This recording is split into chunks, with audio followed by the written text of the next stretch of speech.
Perfeito. Bom, nós já começamos a gravação.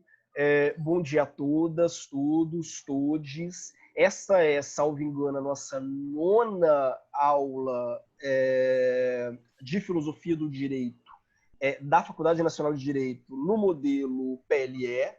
No caso, a aula de hoje é sobre uma autora de que eu gosto muito, que é a Susan Sontag.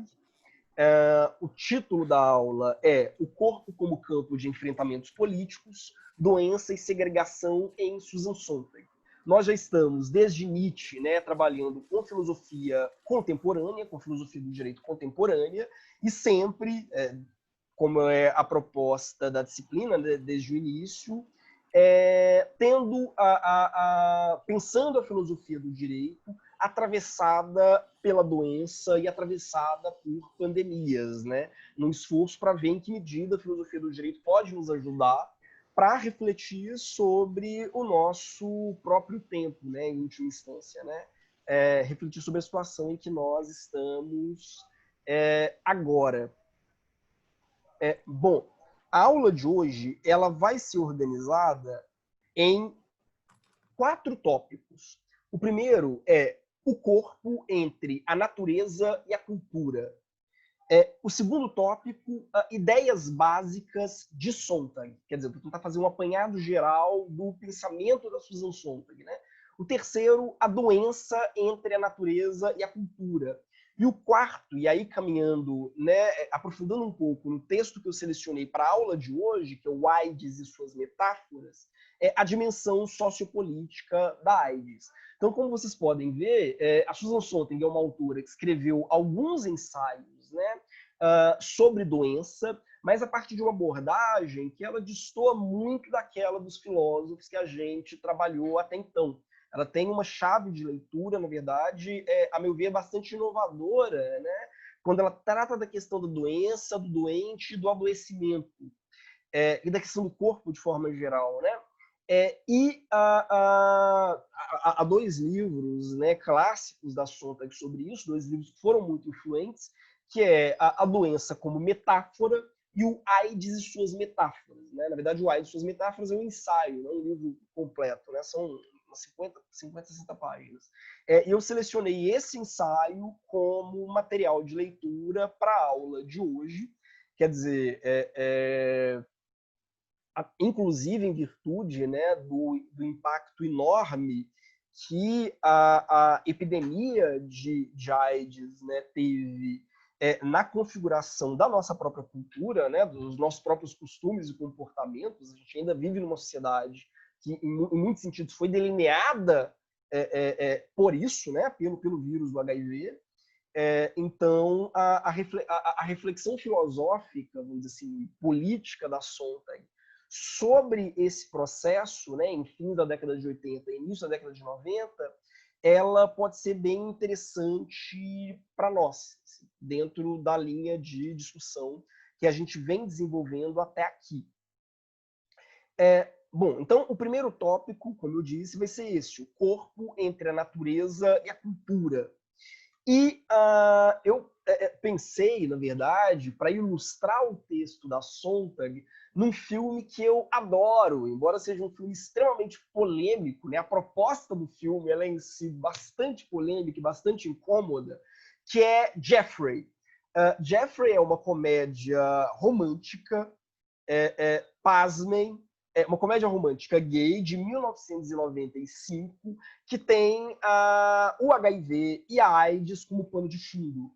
Ela é dirigida pelo Christopher Ashley e protagonizada pelo Steven Weber e o Michael Weiss.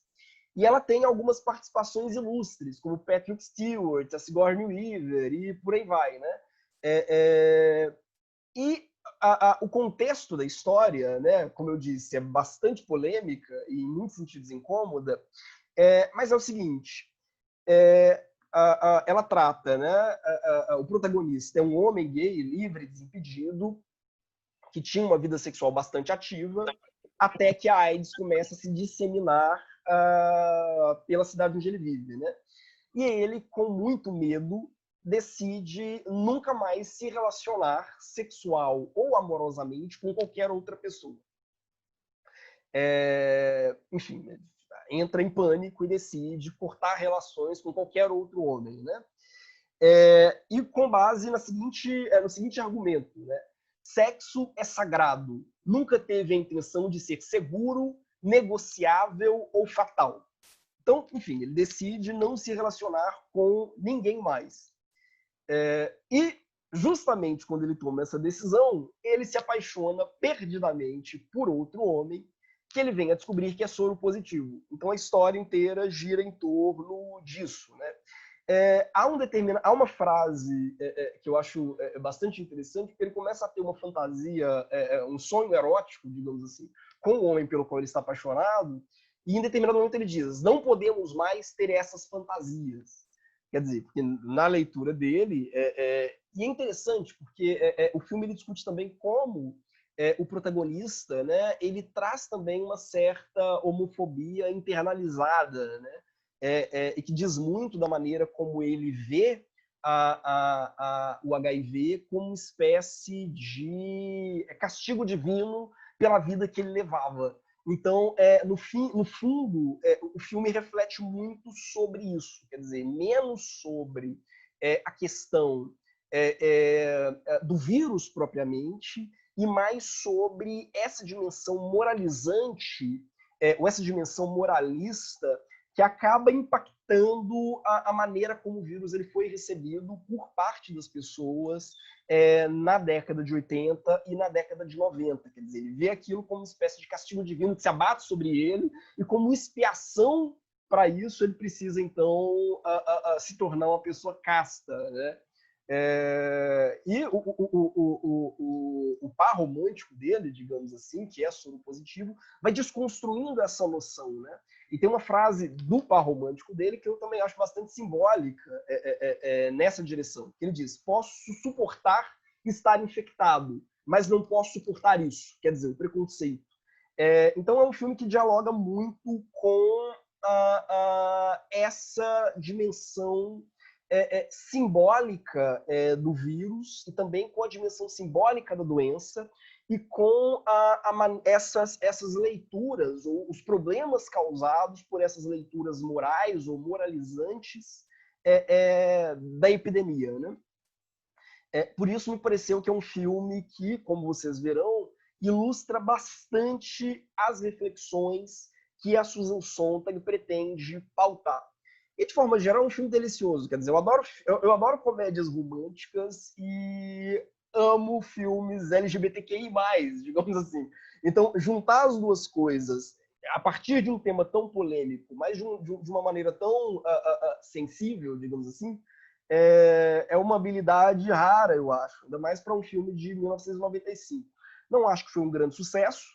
Quer dizer, o filme não foi um grande, como vocês podem imaginar, né? Não foi um grande blockbuster, mas é uma película muito, muito interessante, muito mais sutil do que parece, digamos assim. Né? Mas, enfim, tem gente que prefere Christopher Nolan, sabe-se lá Deus por quê. Bom, dito isso, para eu chegar à discussão sobre a Susan Sontag especificamente, e como as reflexões da Susan Sontag se encaixam nesse painel geral que eu tentei trazer com base nesse filme, né? Para eu chegar à Susan Sontag, eu vou ter que dar uma volta que passa, na verdade, por uma discussão sobre a filosofia contemporânea, sobretudo a filosofia produzida depois da Segunda Guerra Mundial, e como ela se caracteriza, quer dizer, quais são as suas bases fundamentais, né? Por quê? Porque vai ser a partir de alguns referenciais básicos da filosofia contemporânea que a Sontag vai, enfim, propor, né, a discussão que ela pretende fazer. O Vitor comentou, né? Felipe, o debate contigo e o André tem que acontecer. A crítica cinematográfica depende disso. É porque o meu colega, né, meu querido colega e amigo, André Coelho, é um grande fã do Christopher Nolan, pobrezinho. Mas, enfim, acho que a gente deveria realmente travar esse debate, né? Bom, mas o fato não é possível pensar o trabalho da Susan Sontag e a reflexão que a Susan Sontag faz sobre o corpo, sobre a doença e sobre o adoecimento sem fazer uma rápida discussão sobre alguns temas gerais, né, alguns temas fundamentais da filosofia contemporânea. Por quê? Eu entendo que, se existe um elemento muito característico da filosofia contemporânea e que a diferencia de alguns autores que a gente vem analisando até o momento, como Hobbes, por exemplo, ou como Tomás de Aquino, ou como Platão, se existe um elemento que caracteriza a filosofia contemporânea, entre outros, né, claro, mas um dos elementos que caracterizam a filosofia contemporânea, melhor dizendo, é a ideia de que não existe uma experiência imediata da realidade. Vejam, não existe uma experiência imediata da realidade.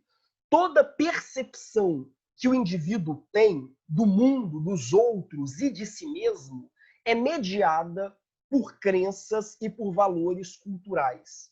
Ou seja, ninguém, ao, enfim, olhar uma paisagem qualquer, ou escutar o canto de um passarinho, ou, enfim, ir até a praia, ou passear no bosque, ninguém recebe essas impressões do mundo externo de uma forma pura, neutra, que não seja filtrada por crenças e valores da cultura na qual esse indivíduo se insere. Então, ver um objeto, qualquer objeto, por exemplo, eu olhando para essa tela de computador, vocês olhando para a tela de computador, ou de celular, o que quer que seja, né? Ver um objeto sempre pressupõe um processo de interpretação a partir do horizonte de sentido, do horizonte de significações fornecido pela minha cultura. Talvez os dois autores que melhor tenham refletido, né, sobre esse processo, sobre esse fenômeno, sejam o Gadamer e o Heidegger, né, os dois, talvez os dois grandes responsáveis pela chamada hermenêutica fenomenológica contemporânea, né? É possível que, quer dizer, seguramente quem foi aluno da professora Ana Paula Forma na FNB já terá ouvido muito sobre a hermenêutica fenomenológica e sobre esses dois autores, né? Então não vou me prender a isso. O que me parece central, que vocês levem em consideração, né, é essa percepção. O sujeito, ao se relacionar com o mundo à volta dele, se relaciona sempre a partir de crenças e valores historicamente condicionados pela cultura na qual ele está.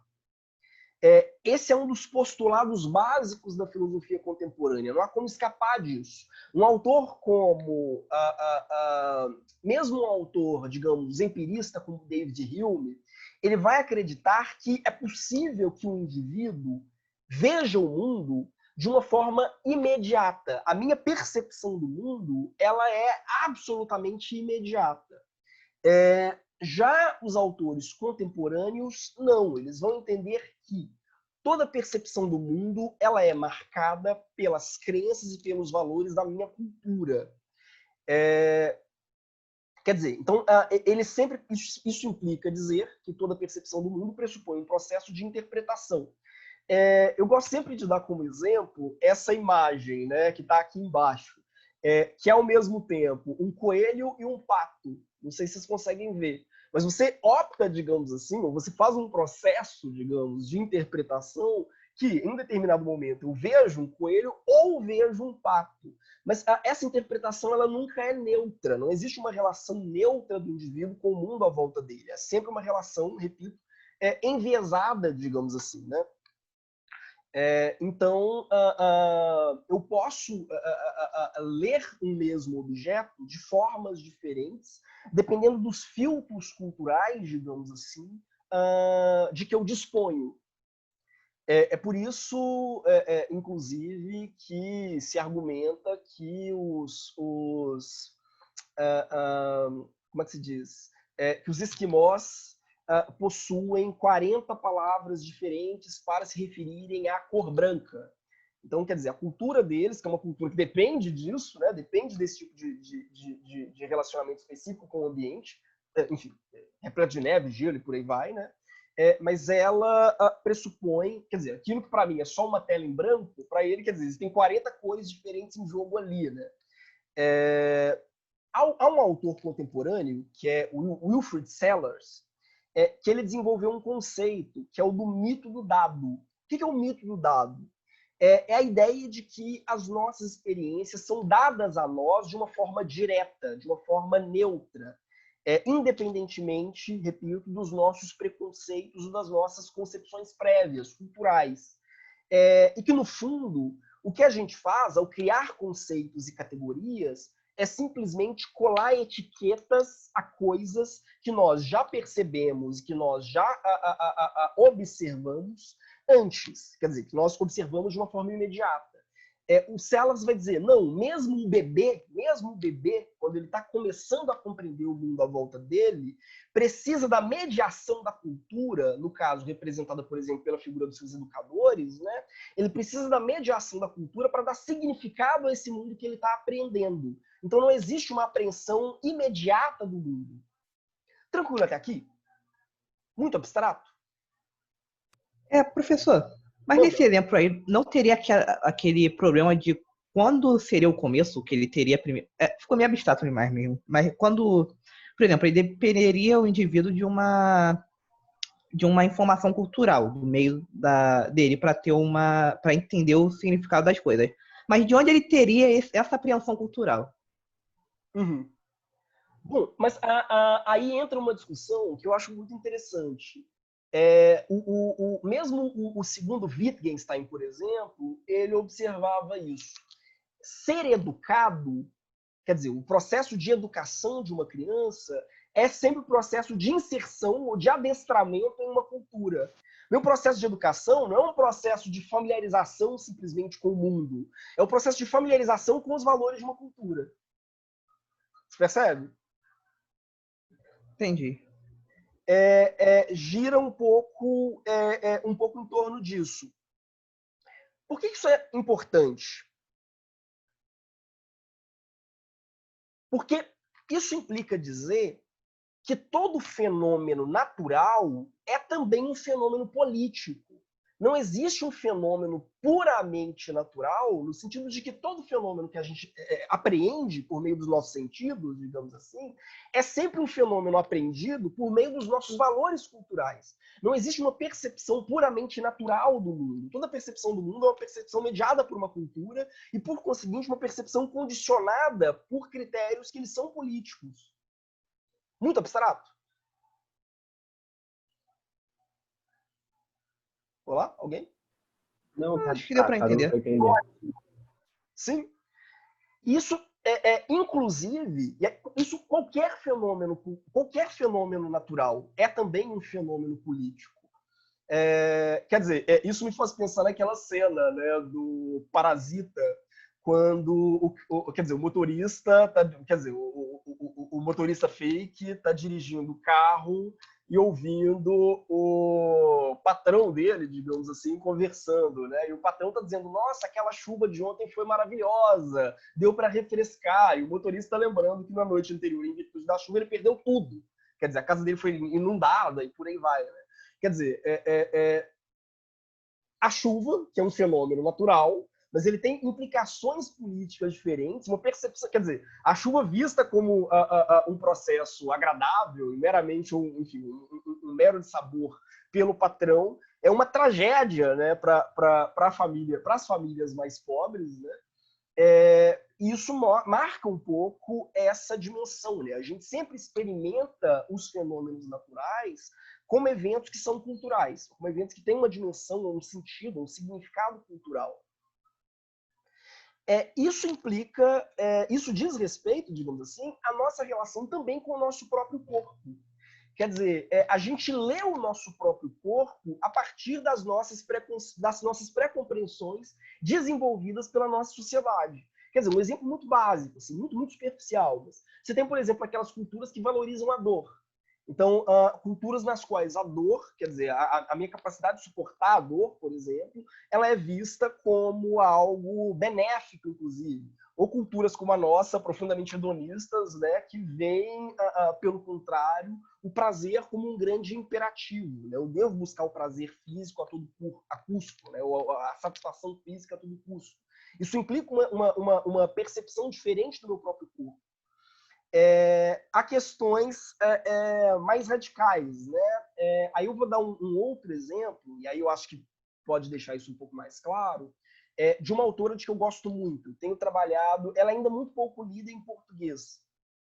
Salvo engano, o livro principal dela, que é A Invenção da Mulher, ele não foi sequer traduzido inteiro para o português ainda, que é uma intelectual nigeriana chamada Oyeronke Oyewumi. A Oyeronke Oyewumi, ela parte da seguinte perspectiva, que é muito interessante.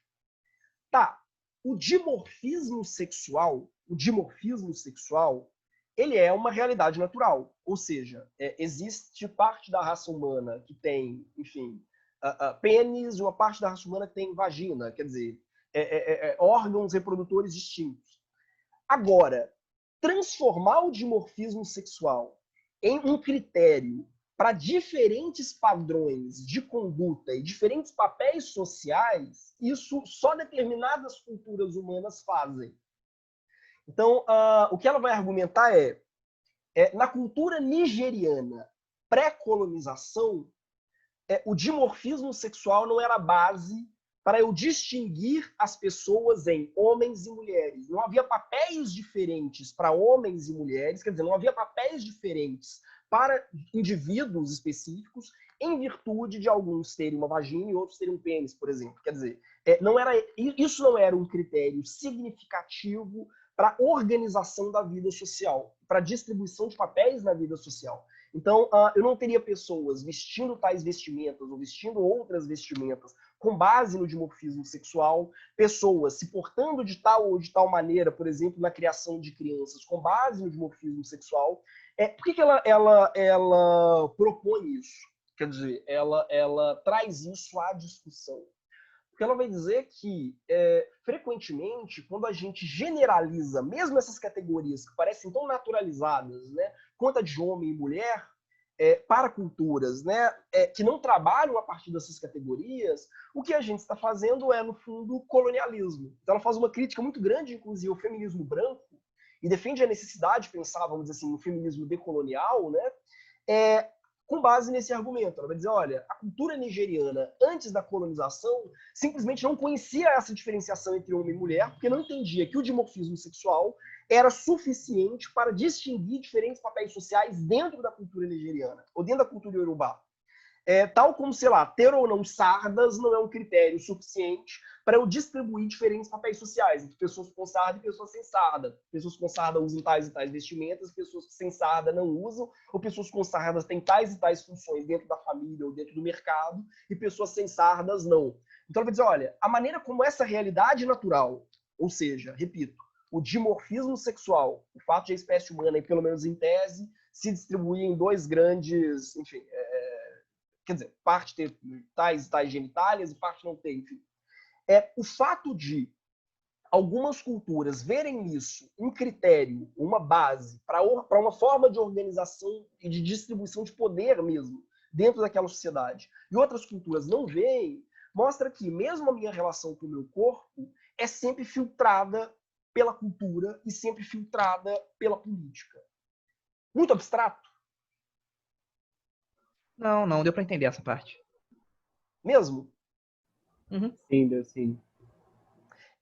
O texto dela é muito interessante. É por isso, inclusive, que o livro da Oyeronke Oyewumi chama A Invenção da Mulher. Porque ela vai dizer, olha, a mulher e o homem, né, não existem em si. A mulher e o homem, eles são realidades socialmente construídas a partir do dimorfismo sexual. Quer dizer, dentro de culturas específicas. E você tem culturas que não vão utilizar isso como um critério legítimo para eu distribuir pessoas. Talvez, e aí ela pensando ainda na cultura urubá, ela vai dizer, olha, a questão etária é muito mais importante, quer dizer, os mais velhos, os mais jovens, para eu organizar papéis na organização, né, da vida política, econômica, cultural iorubá, pré-colonização, né, do que a questão do gênero. Isso, repito, evidencia a maneira como não existe, mesmo o meu próprio corpo não é um dado neutro. O meu corpo, ele é sempre, eu enxergo o meu corpo, eu interpreto o meu corpo a partir de padrões culturais.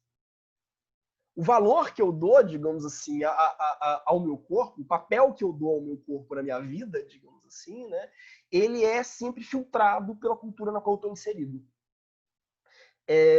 Isso caminha, por exemplo, na contramão de uma frase que é muito emblemática do Freud, né, que anatomia é destino. Para o Yukio Yumi, né, e isso, a meu ver, ela está bem afinada, digamos assim, né, ela é bem coerente com o debate da filosofia contemporânea. Para o Yukio Yumi, o corpo não é um destino, no sentido de que, repito, a minha relação com o meu corpo ela é sempre mediada pela minha cultura. Então, quer dizer, a maneira como eu interpreto fenômenos no meu próprio corpo, ela não é necessariamente universal, ela não é a mesma. Muito abstrato? Não, não.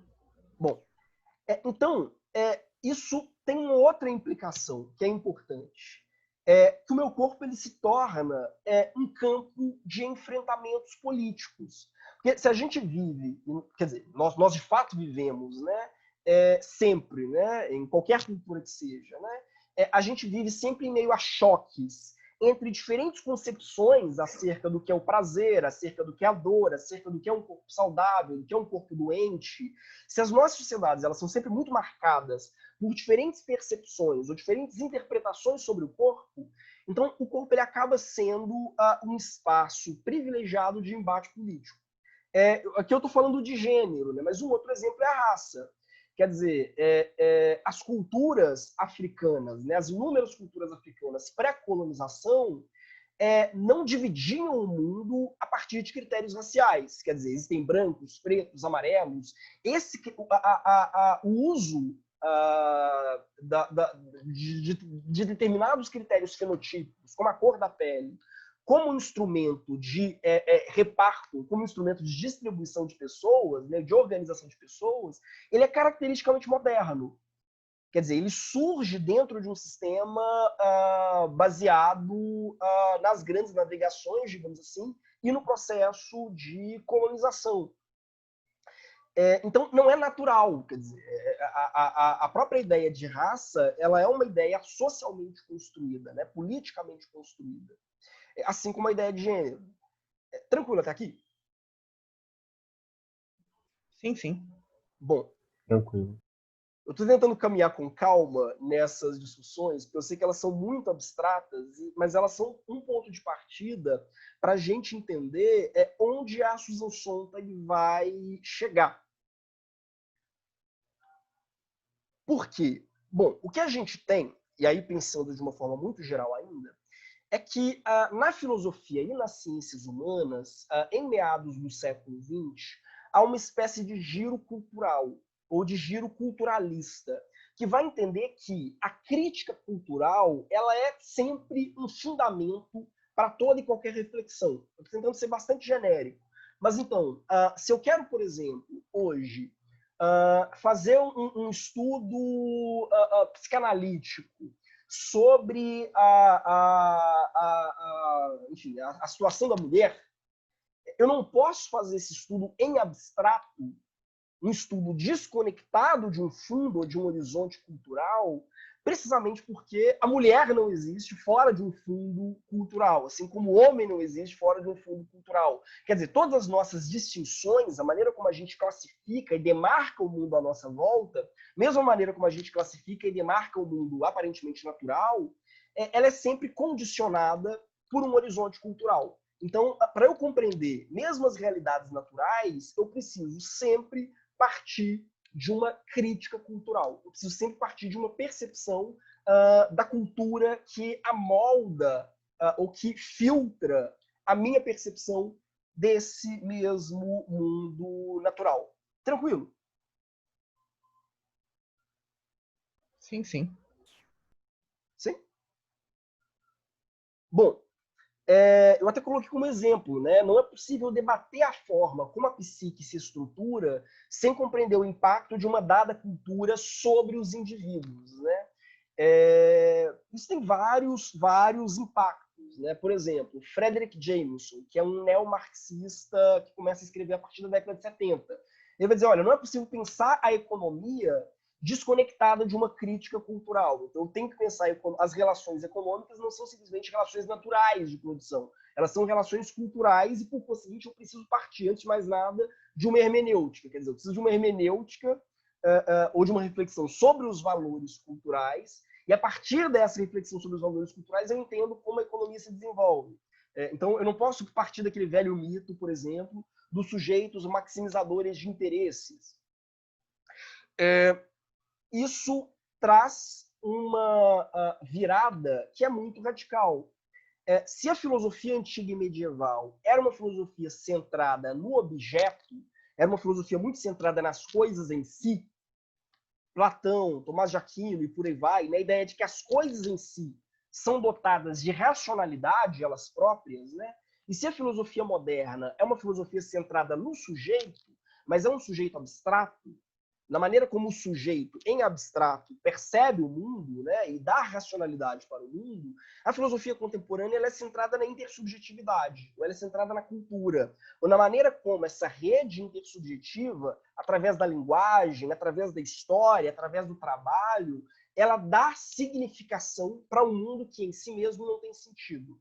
Isso, eu acho que sintetiza um pouco, inclusive, alguns elementos que a gente já viu ao falar de Nietzsche e ao falar do Albert Camus nas nossas aulas anteriores. Quer dizer, no fundo, se existe um elemento que é comum à filosofia contemporânea, e a Nietzsche e a Camus, né, que a gente já debateu, é justamente essa consciência de que não é possível pensar fora de uma cultura. E que se a gente pensa o mundo, é sempre filtrado pelos valores e pelas crenças e pelas preconcepções de uma cultura. Por que eu estou dizendo isso? Porque aí agora sim a gente entra na Susan Sontag, né? Susan Sontag, ela é uma autora judia, embora secular, quer dizer, ela não era uma judia praticante, digamos assim. É uma ensaísta, romancista, crítica de arte. Salvo engano, ela não concluiu a vida acadêmica, quer dizer, acho que ela interrompeu o mestrado dela, ela não chegou a concluí-lo. E ela se notabilizou como uma intelectual pública. Quer dizer, o que significa dizer que ela tinha uma preocupação muito maior. Perdão, acabei deixando de compartilhar. O que significa que ela tinha uma preocupação muito maior em formar a opinião pública, né? Escrevendo em jornais, revistas e por aí vai, do que em se prender a um debate puramente academicista. Ela não era uma autora da academia, ela era uma autora do público em geral.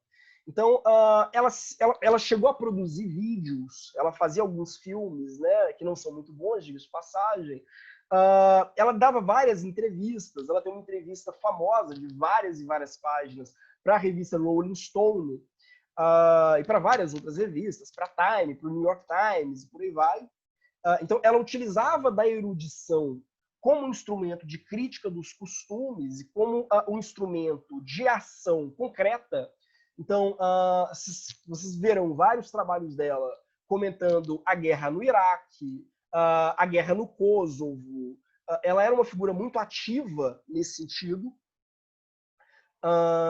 E ela é também uma espécie de musa do radical chique, digamos assim, né?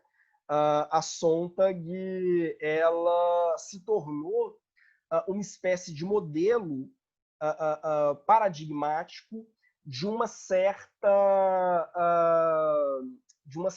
forma de pensar dentro do campo progressista e dentro da esquerda nos Estados Unidos, né? Há uma espécie de estilo Susan Sontag que é muito emblemático, né? Muito destacado.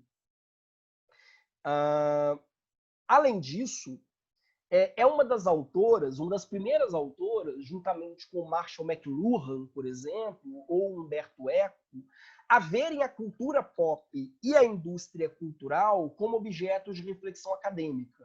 Então, por exemplo, já na década de 60 e 70, ela escrevia textos sobre a Supremes, sobre a Diana Ross e por aí vai. Então, ela escrevia muito sobre rock, enfim, sobre cinema mainstream. É uma autora que ela transformou a cultura pop e a indústria cultural em objeto de reflexão para além, tentando superar uma visão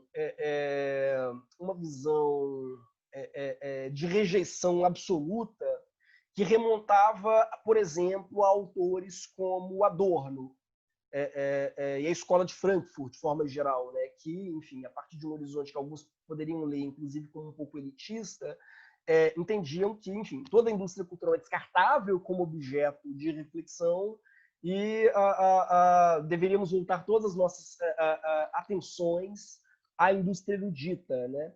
Não é bem isso o que a Sontag faz, pelo contrário, é uma das primeiras autoras a ver na indústria cultural um objeto concreto de debate teórico e debate filosófico, né?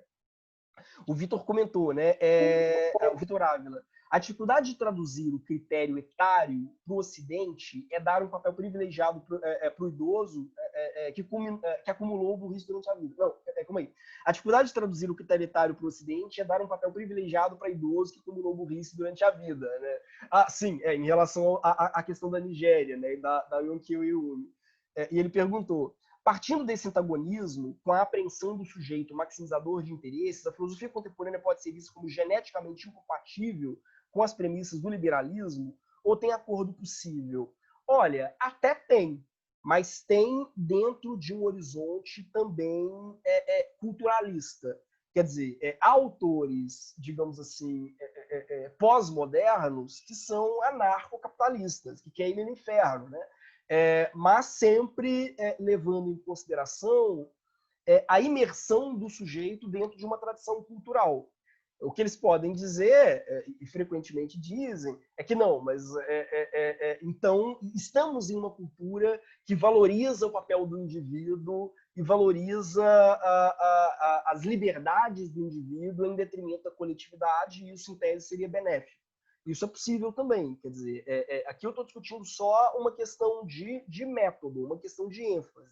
Você tem uma virada que dá uma ênfase maior à maneira como nós estamos sempre inseridos em uma cultura e como nenhum indivíduo existe fora dessa inserção. Agora, dentro desse debate, você vai ter tanto gente advogando por um anarcocapitalismo radical, quanto um comunista do tipo Frederick Jameson ou um Terry Eagleton.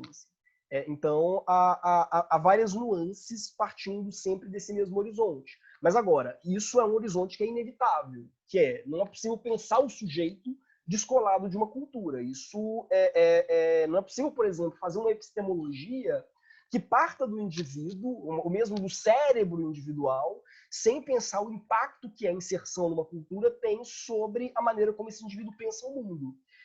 Isso, quer dizer, é básico. Se vocês encontrarem alguém tentando produzir filosofia fora desses marcos, quer dizer, ele terá seguramente muito a explicar, digamos assim. Exatamente porque são pelo menos 200 anos de crítica a uma tentativa de pensar o mundo puramente centrada no sujeito. Quer dizer, não existe sujeito fora de uma cultura, né? Todo sujeito ele é aculturado, quer dizer, não existe sujeito como um Robson Crusoe pensando no vazio, né? Toda leitura que o sujeito tem do mundo é necessariamente uma leitura mediada por uma linguagem e mediada por um horizonte de significado dado previamente, né? Mas então, o Victor perguntou, mas então, a fricção de premissas faz sentido. E eu não tirei isso das vozes da minha cabeça, certo? Sim, sim. Alguns autores eles vão chegar a argumentar o seguinte, existe sempre uma tensão entre o imaginário individual e o imaginário coletivo. Quer dizer, entre a minha imaginação individual e o imaginário coletivo. Mas o que realmente é insustentável hoje é a ideia de que é possível ter qualquer imaginação individual fora de uma coletividade, né? Ou fora do diálogo com uma cultura, ou fora do diálogo com uma tradição concreta, né? A gente sempre pensa à luz de uma tradição, né? Ou pensa a partir de uma tradição. E isso implica dizer que a gente está num debate, vamos dizer assim, dentro de uma chave diferente daquela que se dava, por exemplo, com Hobbes ou com Kant. Quer dizer, que eram autores que ainda partiam do pressuposto de que existe um indivíduo racional e de que o indivíduo pensa a partir de si mesmo, né? Ou pensa a partir da sua própria subjetividade. Não, a gente pensa dentro de uma tradição. A tradição é inescapável. Bom, voltando a Sontag, aliás, para quem tem interesse, há um livro muito interessante do Benjamin Moser. O Benjamin Moser, inclusive, é biógrafo da Clarice Lispector também. E ele redigiu também uma biografia muito boa, infelizmente meio cara a tradução dela para o português. Estava uns 100 contos da última vez que eu vi, mas é uma tradução muito boa, uma biografia muito boa sobre a Susan Sontag, né? Mas a partir dessas premissas contemporâneas, digamos assim, é que a Susan Sontag ela publica o primeiro livro dela, chamado Contra a Interpretação, que é um livro de ensaios que vai trabalhar a partir de... enfim, ela vai escrever sobre várias coisas. Ela escreve sobre literatura, sobre cinema, sobre artes plásticas, sobre urbanismo. Enfim, um livro de ensaios que flertam com vários temas. Ela não é uma autora sistemática. Ela é uma autora, na verdade, que escrevia sempre reagindo a partir de questões muito específicas, né? Reagindo a partir de questões da ordem do dia. Como eu disse, ela escreve sobre Guantánamo, ela escreve sobre a Guerra do Kosovo, por aí vai. Calma aí, deixa eu mutar o Fernando aqui. Pronto. Mas então, é uma autora que sempre escreveu sobre diversas temáticas, né? Mas há um método comum, digamos assim, há um fundo comum nas pesquisas dela. Que fundo é esse? É que ela vai tentar mostrar, mostrar como os significados que a nossa cultura dá a determinados acontecimentos e a determinados objetos não é um significado natural, ele é um significado artificial, ele é historicamente construído. E por ser construído, ele pode ser esvaziado. No fundo, ela tem uma expressão que eu acho interessante. Né? Ela vai dizer que no fundo, um esforço para esvaziar o significado consolidado de acontecimentos e obras célebres, despi-los de suas roupagens, metafóricas e míticas. Ou ainda, exorcizar o poder sedutor do pensamento metafórico. Porque, no fundo, a nossa percepção da realidade ela é sempre uma percepção baseada em grandes metáforas, né? Eu vou voltar a isso. Mas como eu disse, uma percepção sempre baseada em um processo de interpretação, filtrado, repito, pelos valores de uma cultura. O que ela tenta fazer é mostrar como esses sentidos que a gente dá a determinados acontecimentos e obras são sentidos produzidos, são sentidos criados pela nossa cultura e, por conseguinte, eles são politicamente, historicamente condicionados. Porque, no fundo, né? Então, quando ela usa o termo metáfora de uma forma muito ampla, né? Ela volta à ideia de metáfora tal como Aristóteles a construiu, né? Metáfora é dar a uma coisa o nome de outra. Mas fica sempre a pergunta, né? Alguma coisa tem nome próprio? Quer dizer, todas as coisas recebem o nome de outras coisas, né? Bom, tô só divagando, né? Mas, no fundo, toda leitura da realidade, repito, é uma leitura filtrada por uma linguagem e filtrada por uma cultura. E, por conseguinte, é uma leitura enviesada. A maneira como a gente enxerga fenômenos, repito, é sempre uma forma enviesada, condicionada por uma rede de significados fornecida pela tradição na qual nós estamos. Mas, frequentemente, é preciso, então, desconstruir essa tradição e desconstruir essa rede de significados. No fundo, se existe um ponto que é comum aos vários trabalhos que a Susan Sontag vai fazer, é justamente esse, o de tentar desconstruir essas redes de significados e a maneira como elas, frequentemente, elas se colam às coisas e chegam até a parecer naturais. Muito abstrato? Professor, uma coisa que está na minha cabeça é que, até pela sua divagação, né? Que, pelo que eu estou entendendo da filosofia dela, na prática tudo seria uma metáfora. Você só estaria alterando o plano de fundo cultural do qual você parte para interpretar a realidade. Exato, exatamente. Ela vai dizer, olha, pensar, aliás, ela tem uma expressão muito interessante, pensar é sempre interpretar, mas às vezes a gente precisa pensar contra a interpretação.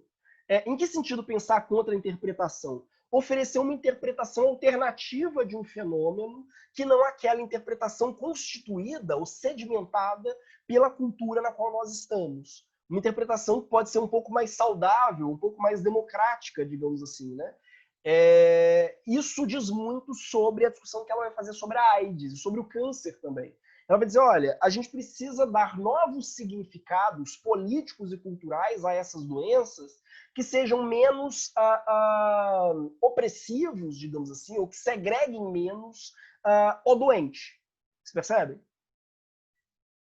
A doença é um Entendi. fenômeno natural, mas diferentes culturas vão recebê-la e vão interpretá-la de formas diferentes. Mas algumas dessas formas de interpretação e de significação da doença, elas são excludentes para o próprio doente. Então, para ela, é fundamental desconstruir essas interpretações que nós frequentemente vemos como natural. Quer dizer, mano, essas interpretações que nós frequentemente vemos como naturais. Tá muito abstrato? Não, deu para entender bem. Eu vou dar A dois própria, exemplos. Oi, manda. a própria patologização excessiva, né, da nossa cultura é uma coisa que a gente pode basear nessa ideia da Susan de ver como é que a sociedade enxerga tipo, uma doença, por exemplo. O que é uma doença? Uma doença nada mais é do que um plano de fundo cultural ali que enxerga aquilo como doença, correto? Perfeito, perfeito. Exatamente, precisamente. Aliás, há um texto do Canguilhem, que é um filósofo que eu acabei não trazendo para esse curso, mas que é um autor muito interessante, e é um dos autores que mais inspiraram Foucault, diga-se de passagem. Há um texto do Canguilhem muito célebre chamado O Normal e o Patológico. Canguilhem era médico e decidiu fazer um doutorado em filosofia da medicina. E ele vai dizer o seguinte, as nossas concepções de saúde e de doença, por exemplo, ou aquilo que a gente considera como normal e aquilo que a gente considera como patológico, elas não são universais, elas são relativas. Então, quer dizer, porque a própria ideia de saúde e a ideia de doença, ela pressupõe uma valoração. Não existe nada que é doente em si ou saudável em si. Saudável é um critério é um juízo de valor. A gente discutiu isso quando a gente falou do Nietzsche, né? Mas dizer que um corpo é saudável ou que um corpo é doente é uma valoração que eu dou a ele. O corpo não é naturalmente ou intrinsecamente saudável ou doente. Saúde ou doença diz respeito à interação desse corpo com o meio. Então, os nossos próprios padrões do que é um corpo saudável e um corpo doente, eles variam de cultura para cultura e variam de momento para momento, né? Mesmo dentro de uma mesma cultura, né? Aliás, quer dizer, eu falo por mim, né? Hoje, à medida que você vai envelhecendo, vai acumulando doenças que te acompanham ao longo da vida, né? Hoje a minha percepção, né, do que é um dia saudável ou um momento saudável do meu corpo não é necessariamente aquela que eu tinha quando eu tinha 15 ou 16 anos, na flor da idade, enfim. Isso varia exatamente em virtude do caráter relacional dessas categorias, né? Deixa eu ver. A Luana comentou, né? Felipe, as expressões guerra ao coronavírus, combate ao coronavírus e outras que empregam a lógica da guerra, o terror ao vírus, têm sido interpretadas como sinônimo de proatividade política na pandemia. Por um lado, transformar um patógeno em um sujeito sofre do mesmo problema de subjetificar qualquer objeto. Por outro, tomar a ideia de combate a, o que sempre esteve nas campanhas de erradicação, não é um artifício linguístico útil. A própria utilidade da linguagem parece ser culturalmente determinante para que ela vigore. A gente vai voltar a isso. Na verdade, porque a própria Sontag debate como nós passamos, no século XX, a interpretar o corpo como uma cidadela, uma espécie de grande metáfora política, né? O corpo é uma cidade, os vírus e as bactérias, eles são inimigos que invadem essa cidade, e o combate a esses vírus e bactérias é um combate de natureza militar. Ela vai dizer que isso comporta um problema. Essa metáfora, né? Isso vários médicos usam desse discurso, né? Não só políticos. Essa metáfora militar para pensar a doença, para Susan Sontag, ela comporta um problema. Qual o problema? Que isso significa que o corpo infectado, por exemplo, por um vírus ou por uma bactéria, é um corpo derrotado. E como um corpo derrotado, cabe aquela pergunta: até que ponto você teve ou não culpa pela derrota? Então, ela discute um pouco isso. Ela vai dizer, olha, a retórica militar para pensar a invasão de um corpo por um micro-organismo, ela traz uma lógica de amigo e inimigo e uma lógica de vencedores e derrotados que ela acaba implicando na leitura dela numa culpabilização do doente. Mas eu vou voltar a isso.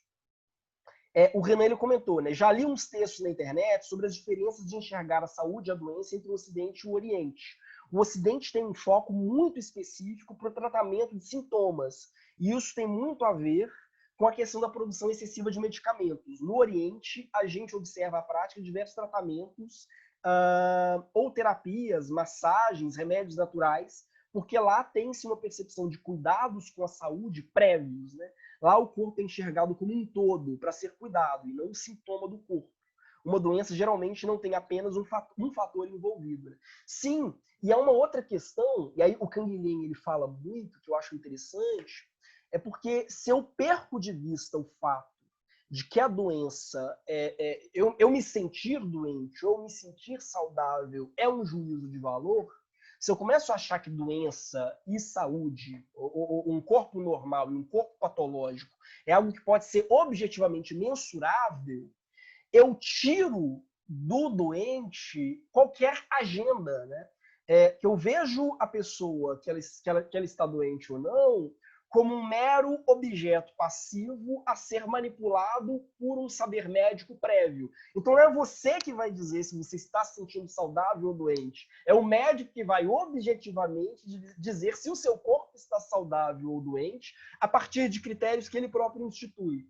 Então, isso gera quer dizer, isso gera vários problemas, né? Inclusive políticos, né? de clinicalização excessiva, ou digamos assim, de institucionalização excessiva, que o Canguilhem debate, né? E, quer dizer, parte, no fundo, de uma ilusão, né? De que, na verdade, isso, que é um juízo de valor, saúde e doença, pode ser objetivamente mensurável, independentemente da percepção daquele que deveria ser o sujeito principal envolvido. Né? O Murilo comentou, né? Dá para pensar o caminho oposto também, através do uso de eufemismos para encarar doenças. Sim, sem dúvida, sem dúvida. A Sontag ela também diz isso, né? De como...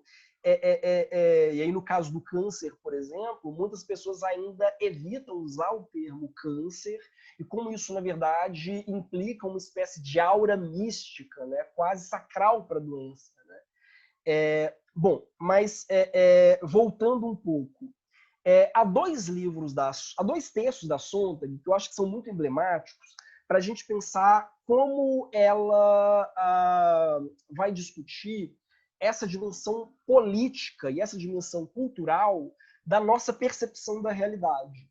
O primeiro é um livro de que eu gosto muito, chamado Sobre a Fotografia, que é um livro de 1977, que vai tentar fazer exatamente uma análise sociopolítica da fotografia, né?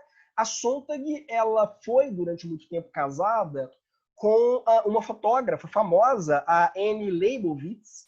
Para quem não conhece, há uma foto muito famosa da Meryl Streep, em que a Meryl Streep está com o rosto coberto de argila e está repuxando o próprio rosto, né? Essa foto é da Annie Leibovitz. Ela é uma fotógrafa de celebridades. E a Sontag, ela tem uma vivência, né? Até em virtude do casamento dela com a Annie Leibovitz, ela tem uma vivência muito grande com a fotografia, com a imagem, né? Digamos assim, com a arte visual. Então ela decidiu fazer um livro para discutir um tema muito específico. Como a invenção da fotografia na história, né, no século XIX, como a invenção da fotografia afetou a maneira como nós nos relacionamos com o mundo. Veja, a fotografia é um objeto cultural, mas ela vai dizer, olha, o advento da fotografia muda a maneira como o indivíduo que nasce numa cultura já marcada pela foto, pelo cinema, pela televisão, como o advento disso afeta a maneira como nós enxergamos a realidade à nossa volta. E uma das questões, quer dizer, se a cultura, né, é sempre um filtro que modela a maneira como a gente apreende a realidade, a difusão da fotografia, ela também afeta a maneira como a gente aprende a realidade. Uma das discussões mais célebres, né, que ela vai tentar estabelecer é justamente a seguinte: será que a hiperexposição da dor e do sofrimento alheios pela fotoreportagem nos tornou seres humanos mais solidários ou nos tornou seres humanos indiferentes aos demais? Então, por exemplo, o fato de que eu agora posso ligar a televisão e ver casas desabando e pessoas sendo vitimadas por enchentes e por pandemias e por incêndios, será que essa hiperexposição do sofrimento do outro, em virtude da criação da fotografia e do cinema, ela me tornou um ser humano mais solidário, mais empático para com os demais, ou ela acabou nos tornando uma cultura mais indiferente ao sofrimento dos demais e cada vez mais distante, né? Mais distante uns dos outros, né? Será que a fotografia ela serve como uma ponte que me aproxima do outro e que implica que eu não me torne, ou que implica que eu me sinta compelido a agir diante da dor de pessoas que eu não conheço pessoalmente, mas que estou vendo? Ou, pelo contrário, ela banalizou de tal maneira, ou de tal sorte, o sofrimento alheio, que agora, mesmo pessoas que estão, enfim, em carne e osso, na minha frente, sofrendo, mas eu começo a vê-las como se estivesse vendo uma fotografia. Então, eu começo a contemplar o sofrimento alheio de uma forma puramente estética. Esse é o nível de questão, ou o nível de problemática que é muito característico da Susan Sontag. Quer dizer, ela tenta colocar sempre os problemas a partir desse horizonte. Quer dizer, como esse filtro cultural, ou como os filtros culturais afetam a maneira como eu me relaciono com o mundo. Tranquilo? Sim, professor. Sim? Não? Sim, sim. Um grande exemplo que ela vai utilizar, não nesse texto em 77, mas ela vai discutir isso em obras posteriores, né? Essa foto famosa do Kevin Carter, né? Tirada no Sudão, né? De uma criança faminta e um abutre, enfim, esperando ela morrer, né? Essa criança sobreviveu, diga-se de passagem, e o Kevin Carter, poucos anos depois dessa foto, ele se matou, né? Essa foto é sempre um grande exemplo de debate sobre ética profissional, o papel do fotojornalismo e por aí vai, né? Não vou entrar nisso. mas é uma discussão que ela ganhou muita densidade em virtude das reflexões da Susan Sontag. Tranquilo? Sim, sim. Ela volta a esse tema em várias obras. Ela tem um livro, por exemplo, chamado exatamente Diante da Dor dos Outros. Quer dizer, vocês verem que é um tema que a preocupa demais, né? O Diante da Dor dos Outros.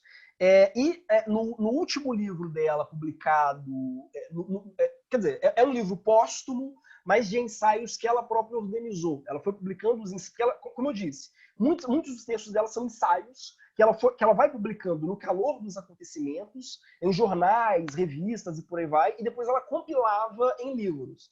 O último livro que ela própria compilou, mas ela morreu antes que esse livro fosse publicado como livro, chama Ao Mesmo Tempo. E um dos textos vai discutir justamente sobre as fotos de Guantánamo. E ela faz algumas observações muito interessantes, né, sobre os prisioneiros torturados em Guantánamo e como essas fotos elas trazem um elemento novo à nossa relação com a imagem.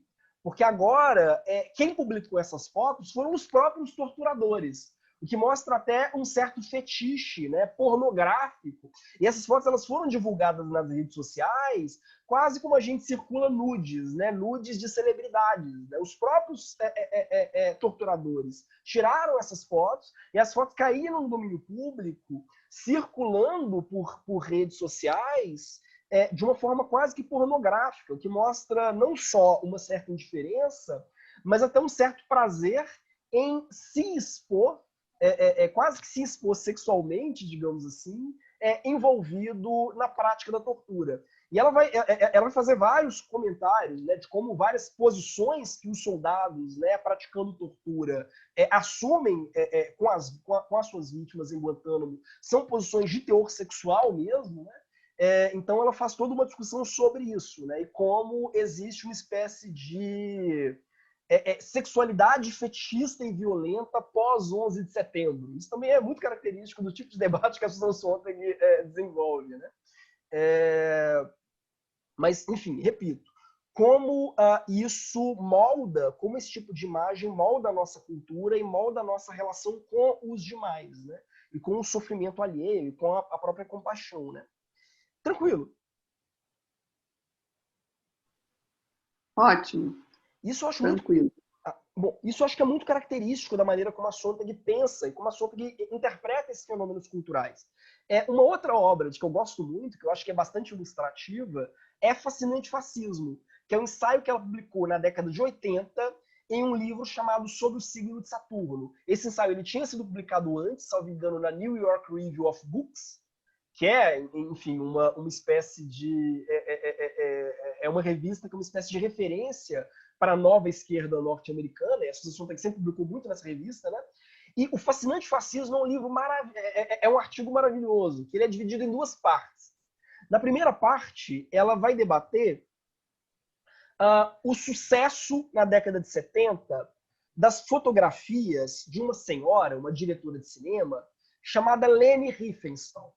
E quem é Leni Riefenstahl? Leni Riefenstahl era a cineasta do Hitler. Era a cineasta oficial do Terceiro Reich, uma cineasta nazista.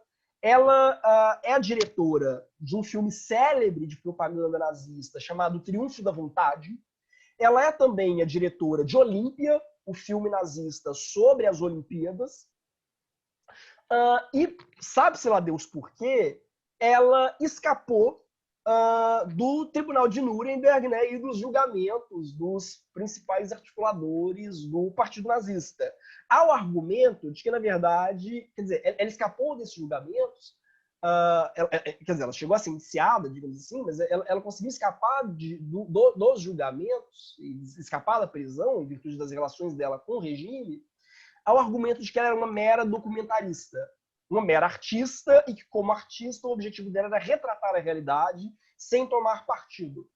Não é verdade. Ela era, enfim, amiga pessoal de Hitler, ela disputava poder com Goebbels dentro do partido, mas ela conseguiu, vamos dizer assim, passar incólume, não só por um julgamento político, mas também por um julgamento moral contra o nazismo, ao argumento de que ela tinha liberdade para retratar aquele processo sendo ela exclusivamente uma cineasta.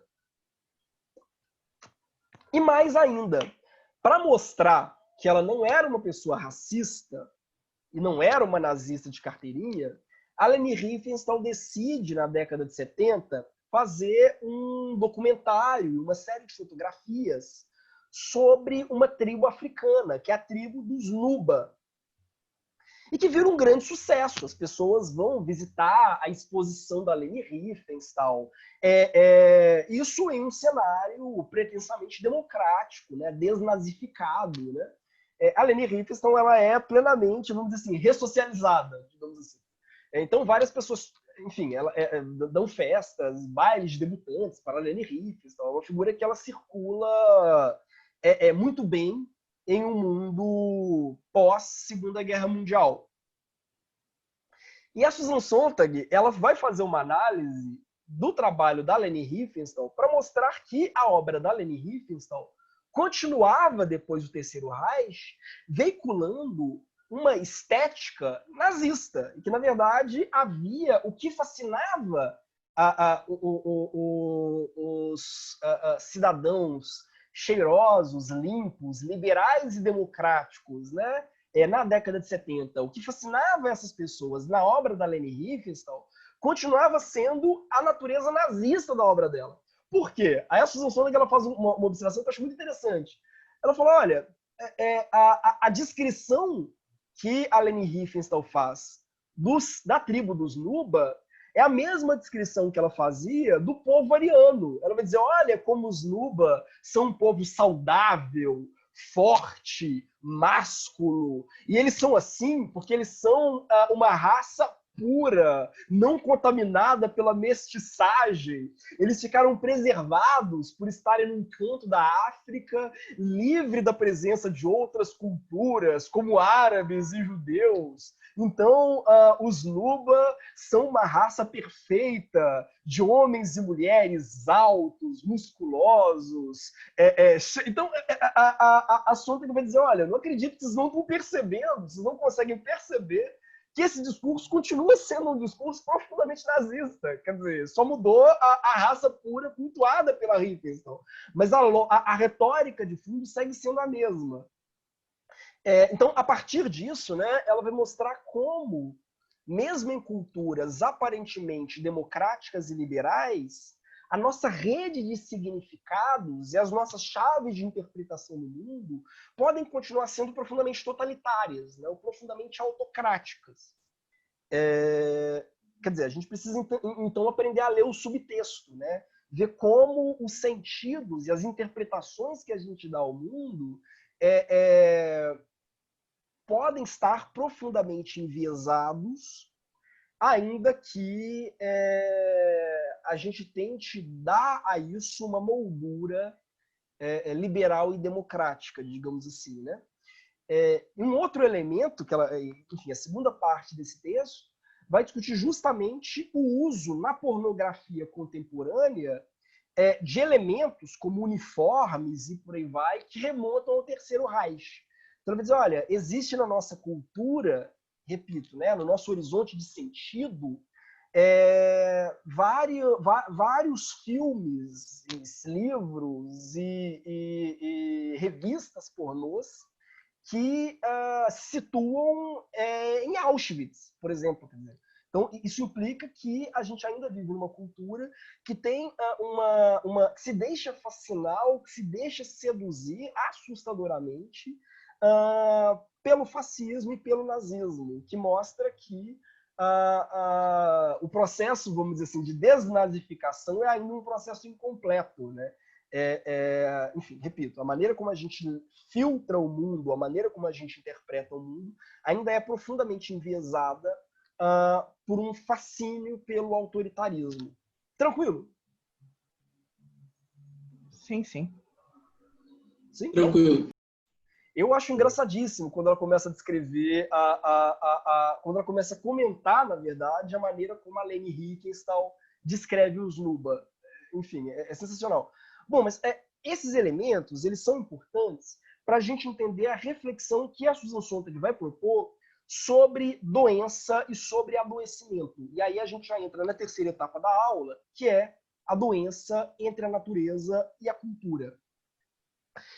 E aí a gente chega no principal livro da Susan Sontag, né, sobre doença e sobre a dimensão política das doenças, que é A Doença como Metáfora, que é um livro de 78. E aí vale a pena acrescentar uma nova informação, digamos assim, um novo dado. Em diversas ocasiões, acho que pelo menos três vezes, né, ao longo da vida, a Sontag lutou contra o câncer, sendo que ela morreu de câncer, né? Um câncer muito agressivo, um câncer que consumiu muitos anos de tratamento oncológico, e frequentemente desencantada pelos médicos, diga-se de passagem, né? O filho dela, o Daniel Riff, ele chega a escrever um livro, inclusive, chamado Swimming in a Sea of Death, quer dizer, nadando num mar de morte,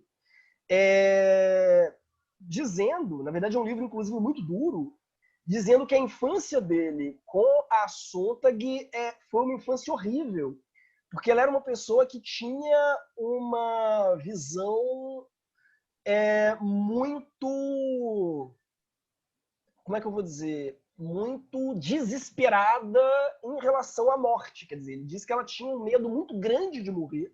Isso dominou a vida dela de uma forma do início ao fim.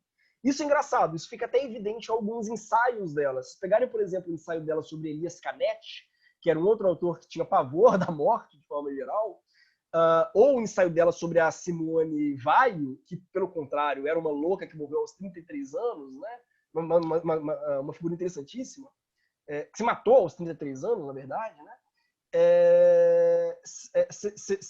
Vocês veem um pouco isso. Assim, a Susan Sontag, ela tinha uma relação muito paranoica com a morte, né? E nunca, mesmo ao fim da vida, já em estágio terminal, ela sempre buscou todos os tratamentos mais exóticos possíveis, lutando desesperadamente para continuar viva. Razão pela qual a relação do Daniel Riff com ela não era muito boa. Porque é meio bizarro, né? Porque na leitura dele, ela devia, enfim, se contentar, aceitar a necessidade de morrer. Tipo, mulher... na verdade, ela nunca desistiu, pelo contrário, né? Ela sempre lutou muito em todas as 3 ocasiões em que a doença apareceu, ela lutou muito para continuar viva, inclusive na última. Ele chega a dizer que mesmo, enfim, um dia antes da morte, ela estava pesquisando tratamentos na Europa para tentar prolongar alguns anos de vida. Então, para ela, era uma questão realmente muito, muito candente, digamos assim, né? E em virtude da centralidade que o câncer ganha na vida dela, a Sontag decide escrever um livro sobre isso, que é justamente a doença como metáfora. E é uma passagem muito emblemática. Ela vai dizer o seguinte: há 12 anos, quando descobri estar com câncer, o que me irritava, em particular, e me distraía a atenção do pavor e do desespero provocados pelas previsões pessimistas dos meus médicos, era a constatação de que a reputação dessa doença aumentava em muito o sofrimento daqueles que a tinham. Então, a Sontag, ela não vai escrever propriamente um livro sobre o câncer, ou um livro sobre as doenças. Ela vai escrever um livro sobre a dimensão política, sobre a dimensão simbólica da doença, e sobre como diferentes percepções simbólicas de doenças podem gerar nos doentes sentimentos diferentes. Como, por exemplo, ela, como paciente oncológica, ela vai dizer que a maneira como o câncer é visto na nossa sociedade gera no paciente oncológico um sentimento de culpa, repulsa, vergonha, que está envolvido a uma certa estigmatização, né, da doença e do doente. Então, isso para Sontag é crucial. Quer dizer, ela vai tentar desconstruir essa estigmatização fazendo o que ela sempre fez de melhor, ou seja, mostrar como as significações, os sentidos que a gente dá à realidade eles não são naturais, eles são sentidos culturais. E sendo sentidos culturais, eles podem ser esvaziados, eles podem ser substituídos. Tranquilo? Então, ela vai dizer, olha, o câncer é uma doença natural, é um dado natural. Eu estou com câncer, isso é um dado natural, ela vai dizer. Mas a maneira como eu lido com o paciente oncológico, a maneira como eu lido com o câncer, isso é um processo cultural. E se eu estigmatizo a doença, estigmatizo o doente, isso é um processo que está ligado a uma rede de simbolizações da minha cultura, e que podem ser desconstruídas. Ou podem ser substituídas, né? Para discutir essa dimensão, né, da doença como uma realidade cultural e sociopolítica, a Sontag ela vai, ao longo do livro dela, o Doença como Metáfora, discutir algumas doenças emblemáticas. Por exemplo, a tuberculose.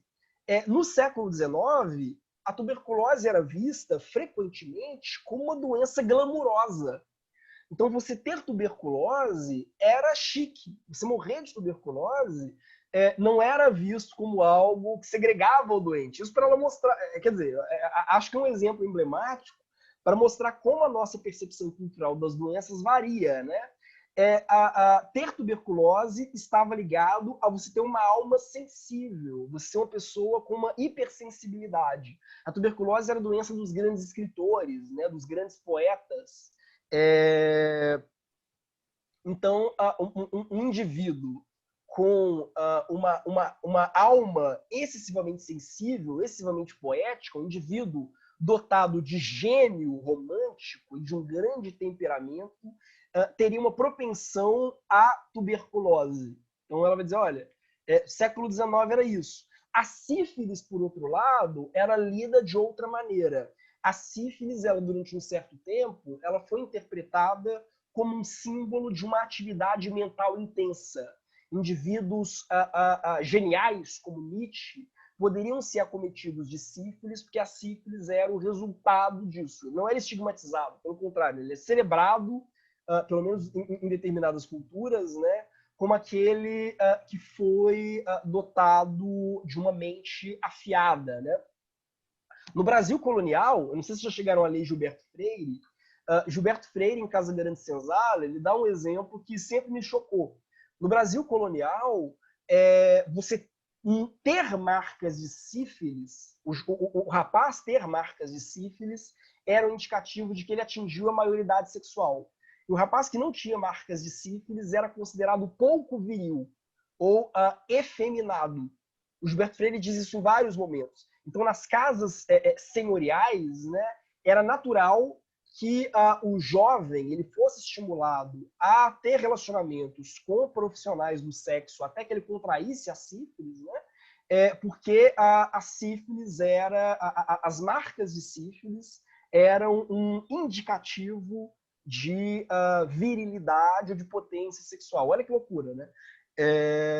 Então, até uma frase, né, que é muito emblemática, que a Sontag até comenta, né?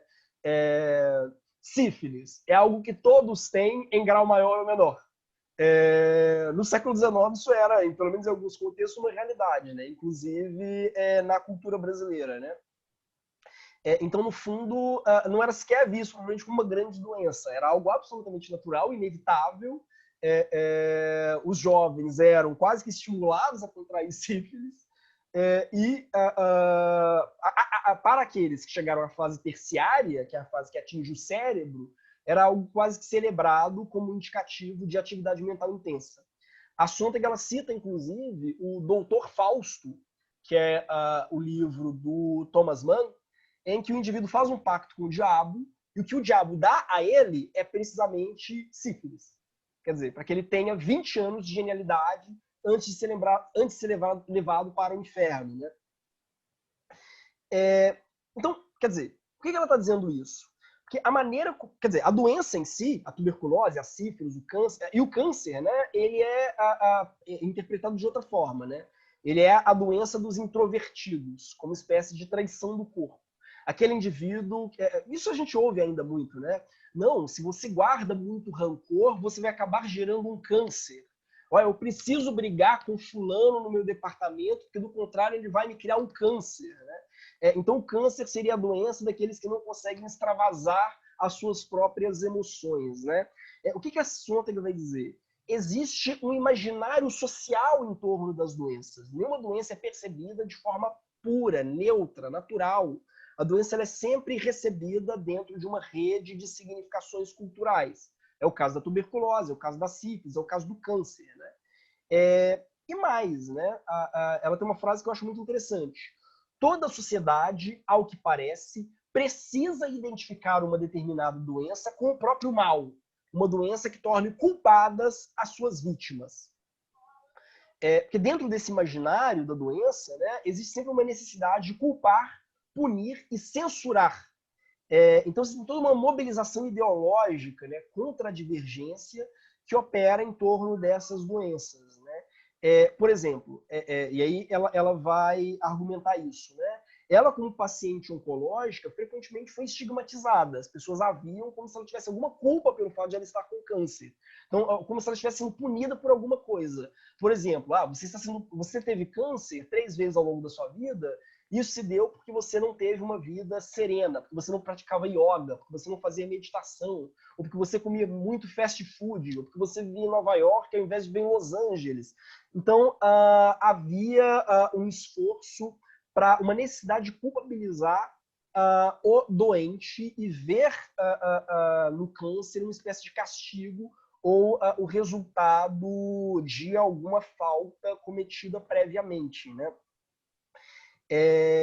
Então, ela vai dizer, olha, existe a doença, ela está sempre envolta, repito, em uma espécie de imaginário social e político. Ela nunca é vista de uma forma puramente neutra.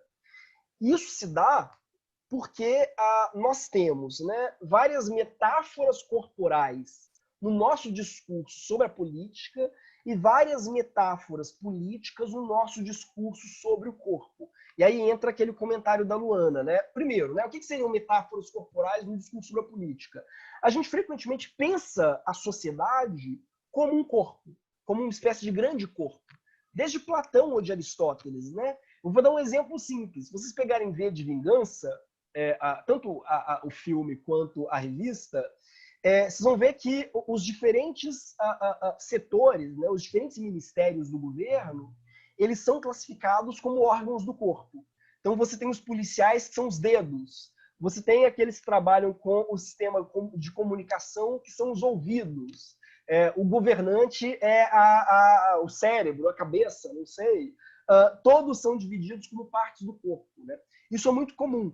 Em regimes autoritários, isso é ainda mais comum, né? A ideia de que a sociedade é uma espécie de grande corpo e cada indivíduo, cada grupo de indivíduos são órgãos dentro desse corpo. A gente faz isso frequentemente. Usa o corpo humano como uma metáfora para a vida social. E, por outro lado, a gente usa a vida social como uma metáfora para o corpo. Por exemplo, quando eu digo que o meu corpo é um templo, ou quando eu digo que o meu corpo é uma fortaleza, né?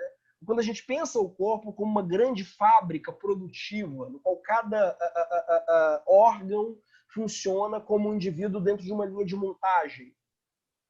Ela vai dizer, olha, na nossa cultura, desde o século XIX, pelo menos até agora, desde a descoberta dos micro-organismos, a gente começou a ver as doenças, os micro-organismos, né, como invasores sitiando um corpo fortaleza. Quer dizer, a gente parte hoje, a medicina parte hoje, frequentemente, de uma campanha, de uma percepção militar.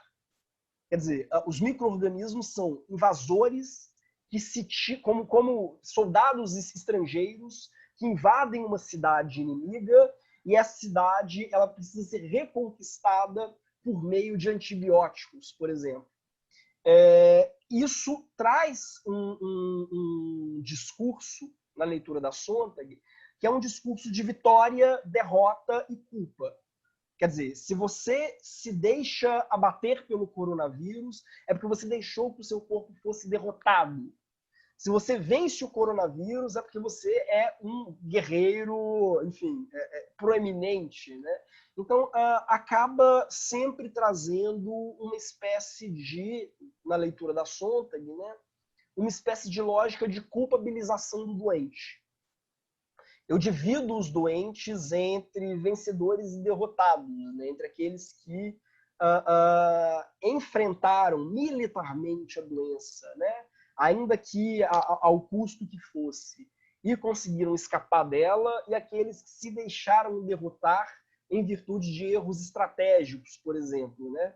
Então, eu acho essa charge interessante, né? Um boxeador lutando contra o coronavírus e o médico gritando, não pode baixar a guarda. Há várias outras metáforas nesse sentido, né? Ou charges nesse sentido, de canhões, né? Canhões militares disparando contra o coronavírus e por aí vai, né?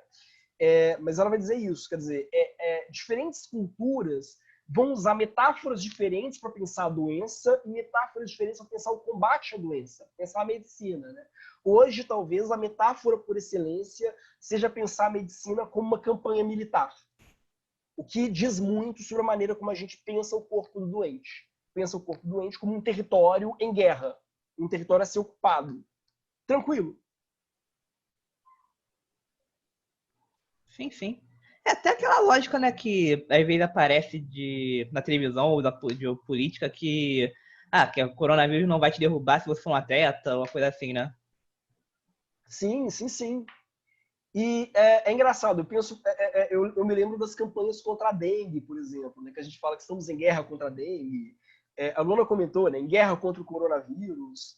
A gente trabalha muito a partir dessas metáforas militares, que são metáforas políticas, né? E isso pode, na leitura da Susan Sontag, gerar uma série de estigmatizações sobre o corpo doente. Primeiro, no sentido de que eu vejo o corpo doente como um corpo passivo. O doente é fundamentalmente aquele corpo que se sujeita a uma campanha militar, né? Enfim, divido os doentes entre vencedores e derrotados, culpabilizo os doentes que não têm uma boa recuperação a partir dos remédios e por aí vai. Então ela vai dizer que a grande preocupação dela não é propriamente a morte física, a morte do corpo, né? Mas é a morte social produzida por essas estigmatizações criadas devido a essas metáforas que a gente constrói em torno das doenças. E aí há uma passagem do livro dela que eu acho muito interessante. Ela vai dizer, a metáfora dá forma à visão de uma doença particularmente temida como um outro alienígena, tal como o inimigo é encarado nas guerras modernas. E a transformação da doença em inimigo leva inevitavelmente à atribuição de culpa ao paciente, muito embora ele continue sendo encarado como vítima. A ideia de vítima sugere inocência. Inocência, pela lógica inexorável que rege todos os termos relacionais, sugere culpa. Bom, ela faz uma outra discussão que eu acho também muito interessante, que é como nós frequentemente utilizamos as doenças, né, para estigmatizar determinados grupos e como nós associamos determinados grupos sociais, pobres, estrangeiros e por aí vai, a doenças específicas. Por exemplo, no século XIX, nos Estados Unidos, muitos acreditavam que certas doenças, por exemplo, a varíola, só eram transmitidas por chineses, que chineses eram vetores da varíola. O chinês em si era vetor da varíola. Então, eu crio uma dupla discriminação. Eu discrimino o doente acometido por varíola como uma espécie de estrangeiro, mesmo que seja um norte-americano branco. Eu vou ver esse indivíduo como uma espécie de inimigo estrangeiro e eu vou ver qualquer estrangeiro, qualquer oriental, qualquer asiático, né, que passe pelo meu país como um potencial vetor de varíola. Então, nós frequentemente fazemos essa associação, quer dizer, não existe uma relação neutra, uma relação despolitizada com a doença. A gente associa doenças específicas a grupos sociais específicos. E frequentemente dentro de uma lógica que é racista.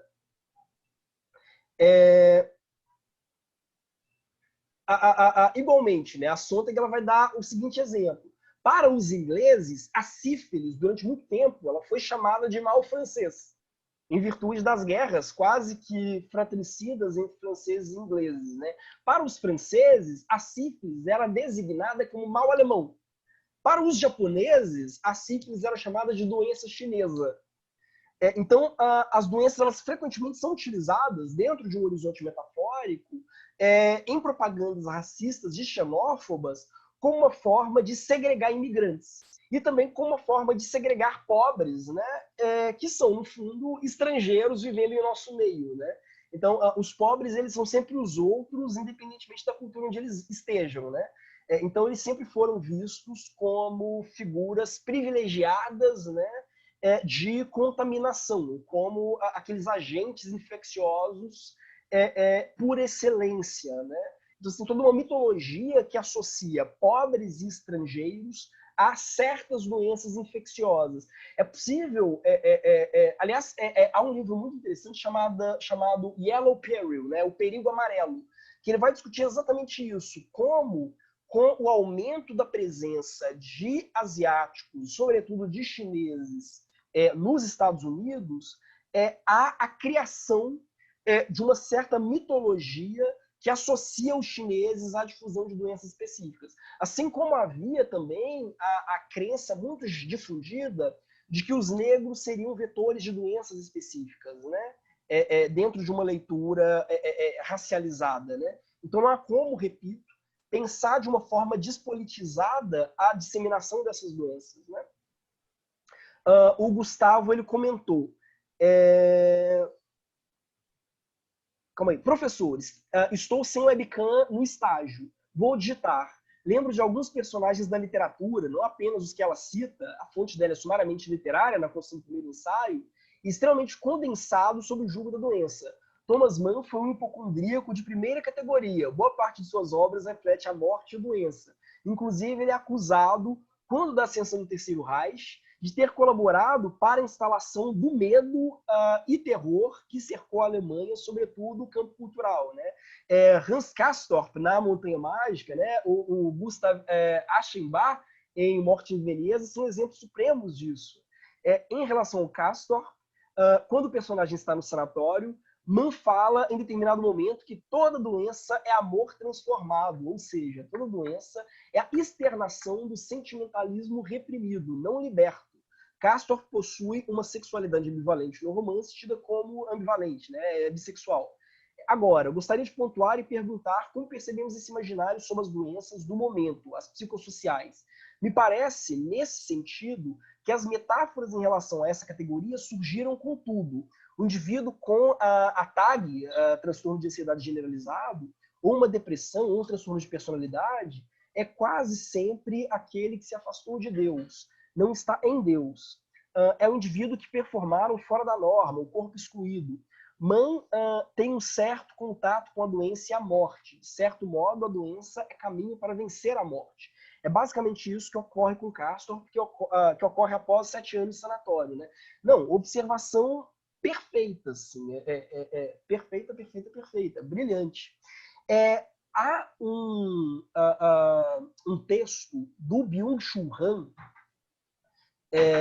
salvo engano, o Sociedade do Cansaço mesmo, ou Topografia da Violência, mas acho que é o Sociedade do Cansaço, que ele começa discutindo justamente como a metáfora central da nossa cultura já não é mais a metáfora da infecção ou da contaminação. A gente tem menos medo de ser infectado por um vírus externo do que a metáfora do sistema, sobretudo do cérebro, que tem sobrecarga. Quer dizer, do sistema, não o sistema que é infectado por um inimigo externo, mas o sistema que trabalha tanto que ele entra em parafuso e entra em sobrecarga. E o exemplo disso seriam os transtornos, o transtorno de ansiedade, a síndrome de burnout, a depressão. Quer dizer, a gente deixou de ser uma cultura como era na década de 70, como era na década de 80 e 90, né? Marcada pela AIDS, né? Uma cultura que tem como sua metáfora central a infecção. Isso diz muito sobre a maneira como a cultura se organiza. O medo do estrangeiro que vai me infectar com alguma virose, né? O medo do pobre que vai me infectar com alguma virose, né? A gente deixa de ser uma cultura que orbita em torno do medo de uma infecção vinda de fora, e é uma cultura baseada, né, fundamentalmente em uma lógica de xenofobia, repito, que gira em torno da metáfora da infecção e passa a ser uma cultura que gira em torno de uma outra metáfora de doença, que é a metáfora do colapso nervoso. É uma cultura que gira em torno, então, da sobrecarga do sistema. A passagem, né, do Byung-Chul Han que debate isso eu acho muito interessante para discutir, né? Não só as metáforas, não só, vamos dizer assim, a maneira como a gente interpreta as doenças, mas a maneira como a gente usa as doenças como uma forma de interpretar metaforicamente a nossa vida social. Porque, enfim, isso ocorre em duas vias, né? 2020, dentre outras coisas, acabou com a carreira do Byung-Chul Han, né? Não, perfeito, né? Porque agora a gente vive as duas coisas, né? A gente tem tanto medo de uma infecção estrangeira, quer dizer, tanto medo dessa grande metáfora infecciosa, quanto medo da síndrome de burnout, né? Bom, mas de qualquer forma, há um ponto então interessante que é bem perspicaz na leitura da Susan Sontag, que é o fato de que o fato de que, no fundo, o fato de que, no fundo, as doenças elas têm uma dimensão. Gente, eu apaguei a câmera porque eu estou tendo que mudar aqui de ambiente, fui deslocado. Bom, peraí, voltei. O que ela vai argumentar é que toda doença ela precisa ser lida dentro de uma dimensão que ela é política. Quer dizer, repito, a nossa percepção das doenças ela nunca é uma percepção neutra, ela é sempre uma percepção a partir dos jogos políticos do nosso tempo, né? Não é à toa que o Bolsonaro, reiteradas vezes, se referiu ao coronavírus como vírus chinês, ou que o Donald Trump chama o coronavírus de Kung Flu. Não é à toa que um jornal, salvo engano, dinamarquês famoso, fez essa imagem aqui, né? Não sei se vocês conseguiram perceber, que é basicamente a bandeira da China, mas no qual as estrelas foram substituídas por vírus, né? Então, esse jogo ele não é de hoje, né? Pelo contrário, é frequente que nós utilizemos doenças como um referencial dentro do jogo político. Repito, inclusive como um instrumento para segregar grupos específicos. Então, eu repito, eu não só, isso muito, muito, muito comum, né? Eu não só discrimino portadores de varíola como sendo uma espécie de inimigo estrangeiro, como eu discrimino estrangeiros, em especial asiáticos, ao longo da história, criando a ideia de que eles seriam vetores preferenciais de varíola. Isso, a mesma coisa aconteceu com negros, com judeus, com ciganos, né? Então, essa espécie de dupla segregação, né? Ela ocorre com alguma frequência e a Sontag esboça, digamos assim, algumas reflexões sobre essa dimensão também. E aí, bom, depois da publicação da doença como metáfora, ela vai se deparar com um outro grande acontecimento, né, que é a epidemia de AIDS na década de 80. E é à luz disso que ela vai escrever uma continuação, um ensaio que dá continuidade à doença como metáfora, que vai ser o AIDS e suas metáforas. E aí a gente entra na quarta e última parte da aula, prometo que vai ser muito breve, né, até porque meu tempo já acabou, mas que é a dimensão sociopolítica da AIDS. Tá tranquilo até aqui? Sim, sim. Muito abstrato? Não, não.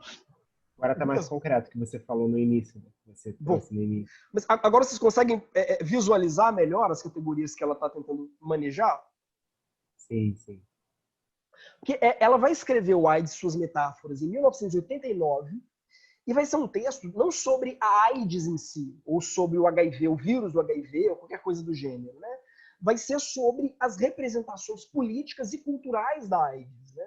E como a gente usa dessas representações políticas e culturais como um instrumento de controle político. e como instrumento de segregação de grupos específicos, né? Década de 80, de uma forma muito emblemática, né?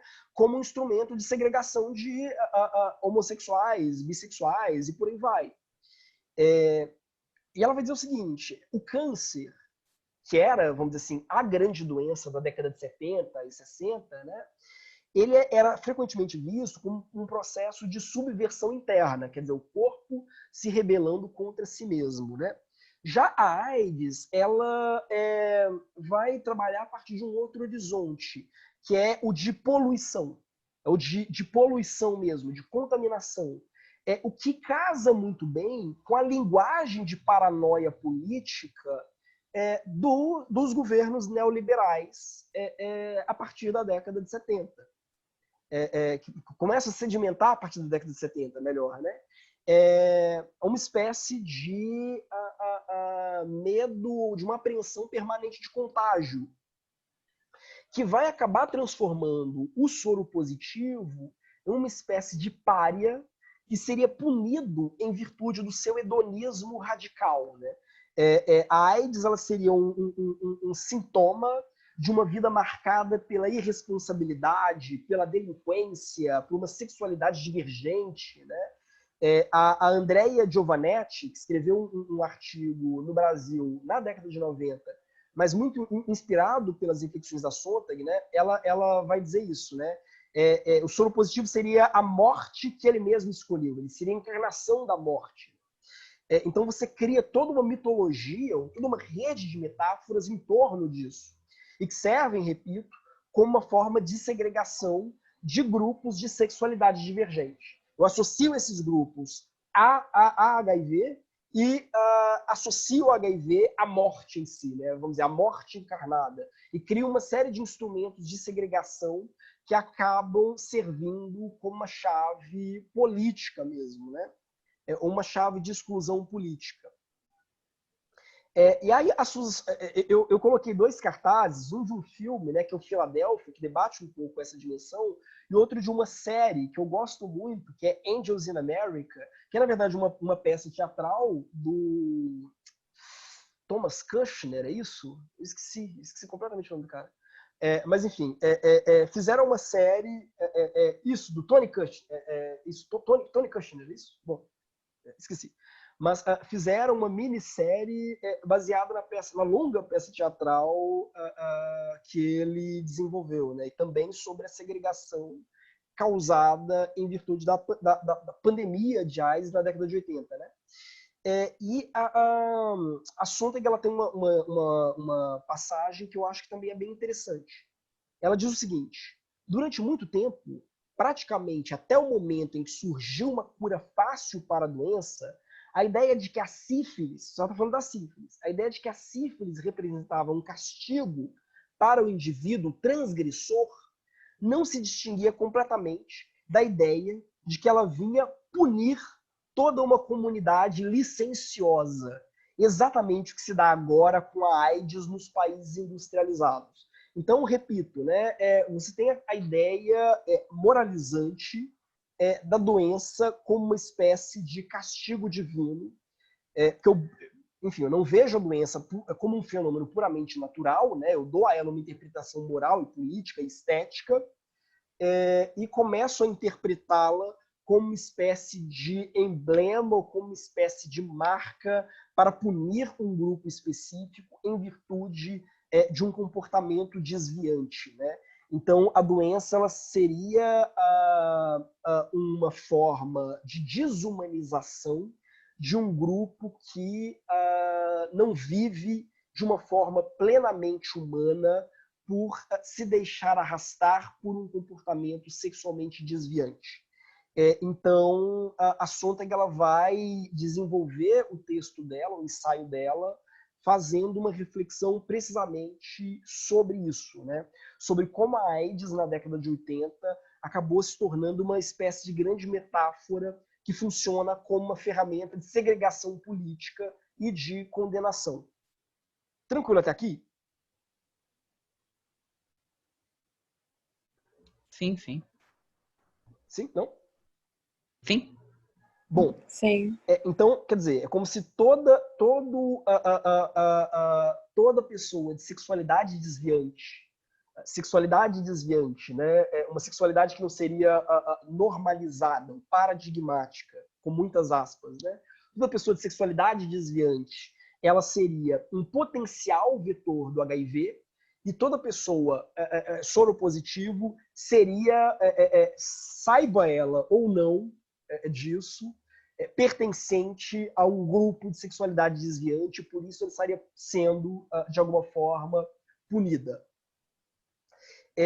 Aí, uma outra passagem da sonda que eu acho bastante interessante é a seguinte: ao contrário do câncer, entendido como uma doença provocada pelos hábitos do indivíduo e que revela algo a respeito dele, a AIDS é concebida de maneira pré-moderna como uma doença provocada pelo indivíduo enquanto tal e enquanto membro de algum grupo de risco. Essa categoria burocrática, aparentemente neutra, que também ressuscita a ideia arcaica de uma comunidade poluída, para a qual a doença representa uma condenação. Então ela vai dizer, olha, essa ideia de grupo de risco, aparentemente burocrática, neutra, isenta, ela está carregada de juízo de valor e ela, na verdade, não é muito diferente da ideia de um grupo poluído, de leprosos que está sendo punido por Deus. É isso que ela vai tentar dizer na década de 80. E é basicamente isso. Quer dizer, para fechar, ela vai dizer, olha, no fundo, o que o câncer foi na década de 70, quando ela escreveu, né, a doença como metáfora, a AIDS está se tornando na década de 80. E ela vai dizer, olha, por que agora as pessoas tratam do câncer de uma forma um pouco mais natural? Quer dizer, se na época dos nossos avós as pessoas ainda tinham medo de falar em câncer, né, falavam da doença inominada, né, por que hoje o câncer ele ganha um pouco mais de naturalidade? As pessoas elas começam a normalizar o câncer ou deixam de imputar ao câncer o estigma que ele tinha. Não é porque, de fato, estamos numa sociedade mais inclusiva ou menos supersticiosa. É simplesmente porque eles criaram uma nova doença, ou porque agora eles têm uma nova doença que sirva como metáfora de punição divina e que sirva como um critério estigmatizante. Então ela vai dizer que as pessoas elas simplesmente saltam de doença para doença. Então, sei lá, agora a gente está vivendo um cenário em que a AIDS ele está um pouco mais normalizada. Já não vejo mais a AIDS como uma praga que acomete a vítima da AIDS, até porque é possível você ser soro positivo sem desenvolver a síndrome da imunodeficiência adquirida. Quer dizer, você pode ter uma vida saudável vivendo com o vírus do HIV, tomando coquetel e por aí vai. Então, você pode ter uma vida saudável, então você não é estigmatizado em virtude disso. Mas, por outro lado, a gente cria novas doenças, como a depressão, que surgem como uma espécie de estigma sobre as suas vítimas, né? Então, no fundo, o que a Susan Sontag vai dizer é cada nova geração, ou cada novo decênio, né, cria a sua doença básica que serve como uma metáfora estigmatizante. E a gente não substitui, a gente não acaba com esse processo. A gente simplesmente substitui uma doença por outra. Então, se antes era o câncer, agora é a AIDS. Se agora já não é mais a AIDS, será, sei lá, o coronavírus, ou a depressão, ou a síndrome de burnout. Quer dizer, nós sempre precisamos... quer dizer, a nossa sociedade sempre retorna a determinadas doenças como sendo grandes metáforas fundamentais que funcionam como um instrumento para segregar grupos específicos. Antes era a varíola, quer dizer, eu imputava todos os meus inimigos como potenciais vetores de varíola. Todos aqueles grupos pobres, estrangeiros, que eu queria segregar e estigmatizar, eu dizia que eles eram vetores de varíola em potencial e que, por conseguinte, precisavam de um tratamento social e político diferenciado, né? Então, ele vai dizer, olha, ao longo da história, esse não é um fenômeno que foi efetivamente superado. Quer dizer, na Idade Média era lepra, né?